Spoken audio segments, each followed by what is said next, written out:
तुम जो चाह रही हो करना, उसका शक सीधा हॉस्पिटल पे जाएगा। मैंने कहा इतना भी कोई सुपर हीरो नहीं है वो, बस मैं उसे थोड़ा सा परेशान करना चाहती हूँ, उसकी हवाइयाँ उड़ाना चाहती हूँ जैसे वो तुम लोगों की उड़ाता है। मेरे ख्याल से कोई हर्ज वाली बात नहीं है, और मैं कौन सा सारी ज़िंदगी यहाँ हॉस्पिटल में रहने वाली हूँ। 1-1.5 महीने बाद मैं वापस चली जाऊँगी। वो कहने लगी हाँ लेकिन तुम बात क्या करोगी। मैंने कहा मैं कहूँगी कि क्या आप मुझसे शादी करेंगे। ये बात सुन के रमशा मेरी शक्ल देखने लगी, कहने लगी इस बात की क्या लॉजिक है। मैंने कहा देखो, अगर तो 8 से 10 दिनों में मैंने उससे शादी के लिए कायल कर लिया तो तुम मुझे ट्रीट दोगी। वो कहने लगी सवाल ही पैदा नहीं होता, वो तुम्हें मुंह तक नहीं लगाएगा, 1 मिनट से ज़्यादा बात नहीं करेगा। मैंने कहा शर्त लगा लो, तुम मुझे ट्रीट दोगी फिर। वो कहने लगी दे दूंगी। मैंने कहा अभी वो ऑफिस में है। वो कहने लगी प्लीज़ मेरे सामने बात मत करना। मैंने कहा मर क्यों रही हो, वो कोई फ़ोन के ज़रिए से तुम्हें देख थोड़ी ना लेगा, चलो नंबर बताओ उसका। वो कहने लगी मुझे डर लग रहा है। मैंने कहा रिमशा की बच्ची, नंबर दो। रिमशा ने मुझे नंबर दिया, मैंने उसे कॉल मिलाई, थोड़ा सा पर्दा हटाकर अपने मोबाइल से उसे देखने लगी। जहाँ वो बैठा था वहाँ 2 खिड़कियाँ थीं, एक बिल्कुल हॉस्पिटल के सामने जहाँ से वो मुझे सामने रिवॉल्विंग चेयर पर बैठा नजर आ जाता था, और एक खिड़की पिछली जानिब थी जहाँ से वो अपने स्टाफ को देखता था। जैसे ही उसने फ़ोन उठाया, मुझसे पूछा कि मैं कौन हूँ, मैंने उसके हर सवाल का उल्टा जवाब दिया। बहरहाल मैं ये एतमाद से कह सकती हूँ कि मेरे फ़ोन बंद करने के बाद भी वो 10 मिनट मेरे बारे में ही सोचता रहा होगा। रिमशा जा चुकी थी, मुझे ताकीद करके गई थी कि ज़्यादा फजूल बातें मत करना, क्योंकि जब तुम बहुत ज़्यादा फजूल बोलती हो तो कहीं ना कहीं कोई ना कोई बात मुँह से ऐसी निकल जाती है जिससे तुम पकड़ी जा सकती हो, और तुम्हारे पकड़े जाने का मतलब मैं फंस जाऊंगी। मैंने कहा नहीं बस 8-10 दिन की तो बात है, मैंने कौन सा सचमुच उससे शादी कर लेनी है, शादी तो मैं अपने अरसल से ही करूंगी। रिमशा मुझसे कह चुकी थी कि अब वो मुझसे मिलने हॉस्पिटल नहीं आएगी। पता नहीं क्यों डरती थी इतना, अरे वो कोई इंसान था, कोई आदमखोर थोड़ी था। अगले रोज़ मैंने उसे फिर फ़ोन किया, इस बार पहली बेल पे उसने फ़ोन उठाया, और ये देख के मैं अंदर ही अंदर बड़ी खुश थी। मैंने सलाम किया, उसने सलाम का जवाब दिया। मैंने कहा फिर क्या सोचा आपने। कहने लगा पहले ये बताएं आप कौन हैं। देखिए आप कोई अजनबी लड़की नहीं है, आप मुझे जानती हैं, क्योंकि इतनी इन्फॉर्मेशन कोई भी रॉन्ग नंबर पे बात करने वाला नहीं रख सकता। मैंने कहा आपने बिल्कुल ठीक अंदाज़ा लगाया है, मैं आपको जानती हूँ, आप मुझे बहुत अच्छे लगते हैं, आपके माथे पे पड़ने वाले बल आपकी शख्सियत को और भी ज़्यादा निखार देते हैं। आपको अपनी पर्सनैलिटी का अंदाज़ा ही नहीं है जो मेरा चैन सुकून चुरा के रख चुकी है। वो कहने लगा देखिए मैंने आपकी फजूल बातें सुनने के लिए फ़ोन नहीं उठाया, आप कौन हैं ये जानने के लिए उठाया है। मैं व्हील चेयर पर ही बैठी थी, उसे घसीटते हुए खिड़की तक लेके आई, हल्का सा पर्दा हटाया, मोबाइल से जूम करके उसे देखने लगी। वो काफ़ी संजीदगी से अपनी कुर्सी पे बैठा बात कर रहा था, साथ में पेन अपनी उंगलियों में उलट पलट कर रहा था। मैंने कहा पहले पेन तो साइड पे रख दें, ऐसे कैसे बात होगी। वो फिर से चौंका, फिर पूरे कमरे का जायजा लेने लगा। मैंने कहा इधर उधर क्या देख रहे हैं, मैंने कोई खुफिया कैमरा थोड़ी लगा रखा है, मैं तो दिल की आंखों से आपको देखती हूँ। वो कहने लगा शट अप, अब सीधी तरह बताओ कि तुम कौन हो। मैंने कहा अगर ऐसे रूखे लहजे में बात करनी है तो मैं कभी भी नहीं बताऊंगी कि मैं कौन हूँ। वो कहने लगा मत बताओ, मेरी तरफ से भाड़ में जाओ, अब मुझे फ़ोन नहीं करना।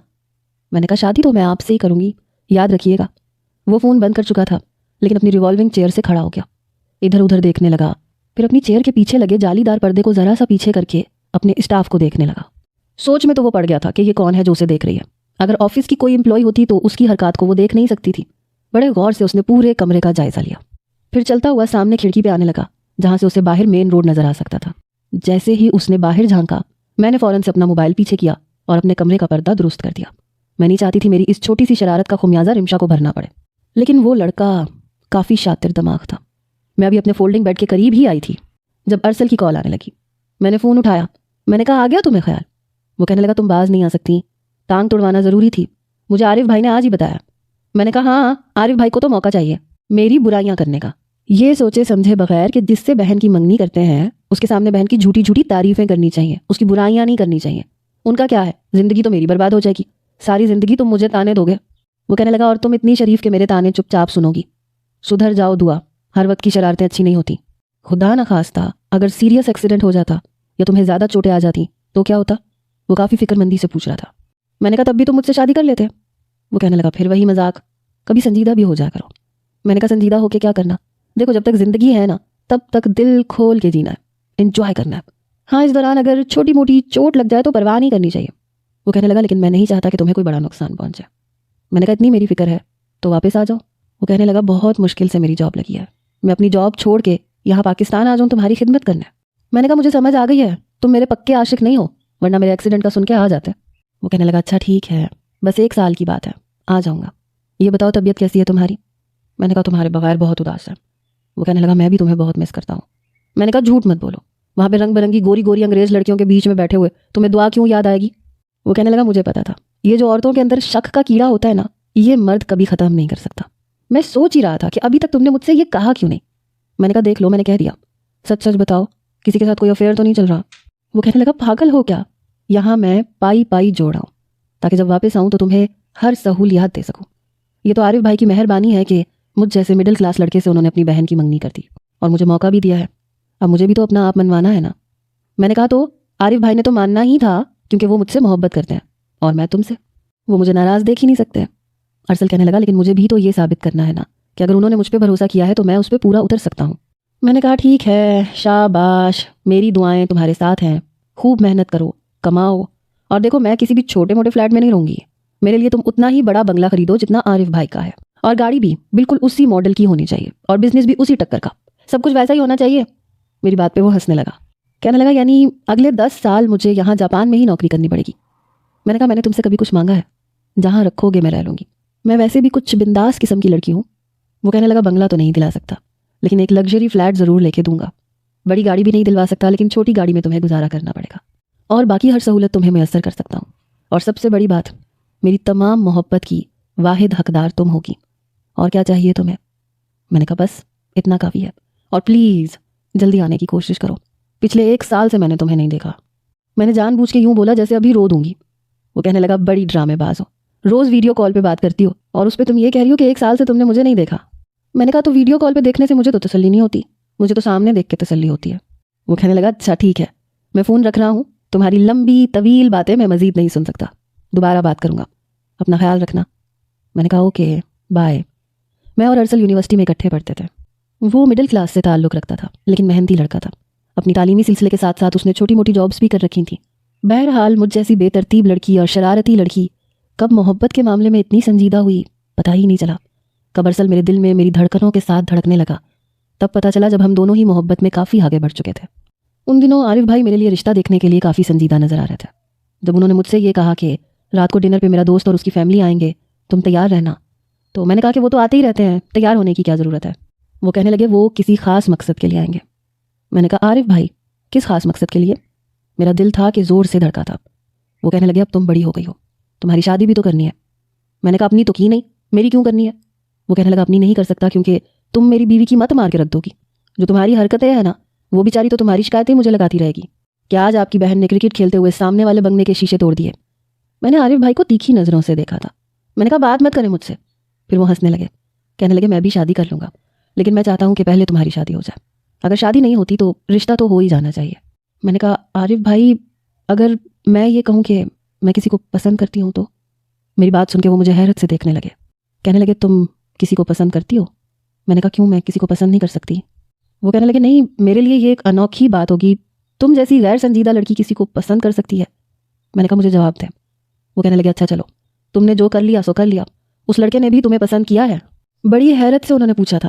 میں نے کہا کیا مطلب آپ کا، مجھ میں کیا برائی ہے یا میرے اندر کون سی کمی ہے؟ وہ کہنے لگے عقل کی کمی ہے، اور بیوقوف لڑکیاں ہر کسی کو پسند نہیں آتی۔ یہ کہتے ہوئے ہنسنے لگے، کہنے لگے بلا لو اس لڑکے کو کل شام چائے پر، میں مل لیتا ہوں۔ میں نے کہا ٹھیک ہے، میں ارسل سے کہوں گی وہ آ جائے گا، لیکن ایک مسئلہ ہے۔ بھائی کہنے لگے وہ کیا؟ میں نے کہا آپ انکار نہیں کریں گے۔ میری بات سن کے وہ کہنے لگے دیکھو تم میری سگی بہن ہو، میں تمہیں ریل کی پٹڑیوں سے اٹھا کے نہیں لایا تھا، اس لیے کسی ایرے غیرے کے ہاتھوں میں صرف اس لیے نہیں سونپ سکتا کہ تم اس سے محبت کرتی ہو یا وہ تم سے محبت کرتا ہے۔ میں دیکھوں گا وہ لڑکا کیا کرتا ہے، کون ہے۔ خالی جملے بازیاں لڑکیوں کو متوجہ کرتی ہیں، لڑکیوں کے گھر والوں کو نہیں۔ میں نے کہا وہ اچھا ہے لیکن وہ ہماری طرح امیر نہیں ہے، لیکن میں جانتی ہوں وہ بہت محنتی ہے، وہ اپنے آپ کو اسٹیبلش کر لے گا۔ وہ کہنے لگے مجھ سے ملواؤ پھر دیکھتے ہیں۔ میں نے کہا لیکن وعدہ کریں، انکار نہیں کریں گے۔ عارف بھائی کہنے لگے میں ایسا کوئی وعدہ نہیں کر سکتا، میں پہلے ملوں گا، بات کروں گا، پھر بتاؤں گا۔ میں نے جب ارسل سے کہا تو وہ بے حد نروس ہوا۔ وہ کہنے لگا یار سمجھ نہیں آ رہا تمہارا بھائی کیا کیا سوال کرے گا۔ میں نے کہا دیکھو فزکس کے سوال نہیں کریں گے تم سے، ظاہر سی بات ہے کچھ نہ کچھ تسلی تو انہیں بھی چاہیے، جب تمہاری نیت صاف ہے تو تمہیں کیوں اتنا ڈر لگ رہا ہے؟ وہ کہنے لگا دعا، میں تمہیں کھونا نہیں چاہتا۔ میں نے کہا میں نے بھائی سے کہا ہے تم ملو تو۔ بہرحال اگلے روز ارسل اکیلا ہی آیا تھا۔ شام کی چائے پہ سارا اہتمام میں نے خود کیا تھا۔